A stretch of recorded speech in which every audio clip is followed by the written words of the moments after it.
The Shield. The Shield? Really?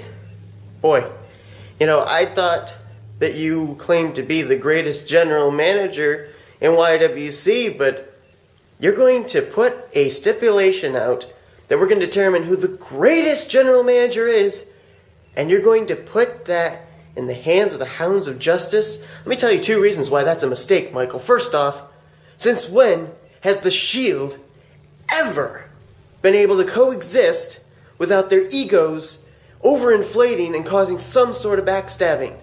Seth Rollins has done it. Dean Ambrose has done it.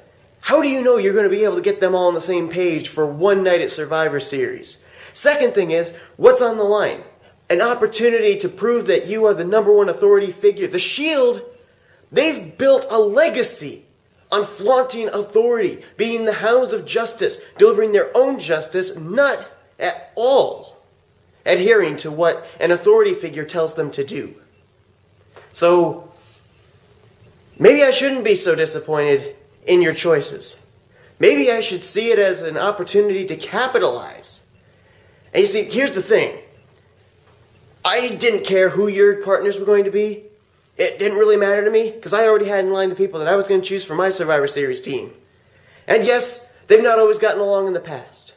But I know for certain that there is one thing in their minds that exceeds everything. Disdain, hatred for others. And that is the fact that they bleed blue.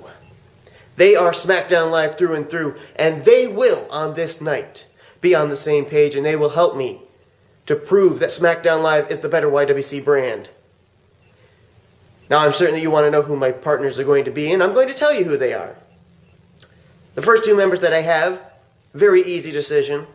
They are 2 of the most known figures on the SmackDown roster, and they have not always gotten along in the past. However, they have taken their differences, they have taken their hatred and disdain for each other, and they were able to mold it into being one of the most dominating tag team champions on the SmackDown roster.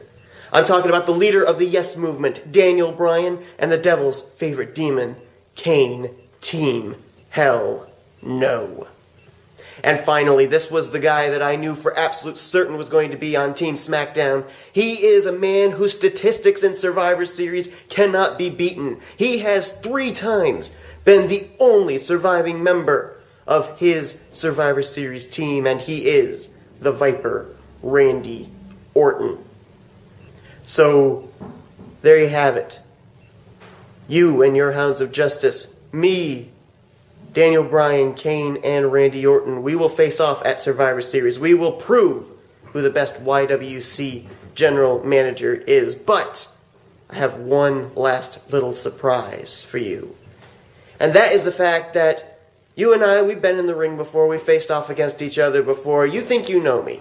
You think you know everything there is to know about me, inside and outside of the ring, whether I'm in a corporate business suit or in my wrestling gear. However, knowing that this matchup was going to be taking place, knowing that there was so much on the line, there was a member I wanted to have for my team, but unfortunately he is under the free agent market. He is not loyal to SmackDown. He is not loyal to Raw solely.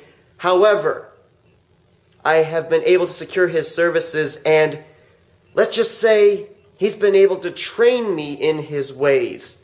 I have been able to adapt to his skill level, to his ring ability, and also to a little bit of his power.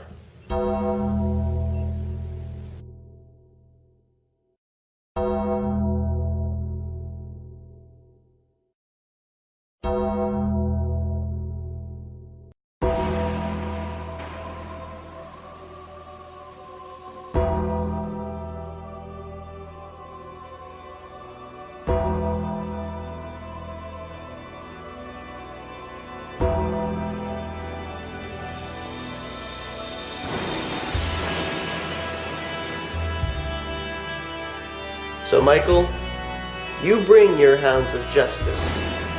And in the main event of Survivor Series, I guarantee you that you and your team will rest in peace.